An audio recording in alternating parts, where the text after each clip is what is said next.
Hello, and welcome back once again to the Eteroa Whiskey Club Whiskey 101 section.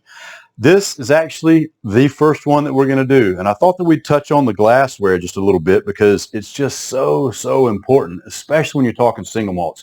Now with blends and American bourbons and such, it's fine to use things like this, the traditional tumbler. And yeah, I know you see this on TV and Suits and all the movies and everything all the time, Peaky Blinders, and they'll put rocks in it or just neat. It just looks good on TV. However, the problem is you've got so much surface area with a glass like this. So when you go to smell it, you've poured your beautiful little dram here and you go to smell it.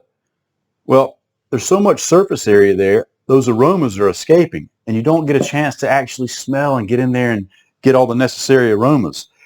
The two other glasses that I like to use, this being my favorite, the little AL 105 there, I like to hold it on the stem. It's just a perfect little glass. You kind of want to avoid this a little bit. You don't want to heat it up too much, but I like to swirl it around, and I'm just used to having this glass when I'm doing seminars and classes and such. You've got nice little small surface area here. You can really get your nose in there and smell it, and don't be shy. You don't need to do any of this. Get your nose in there. Take it from one side to the next because your olfactories in each nasal cavity are completely different. Don't believe me? Try it then.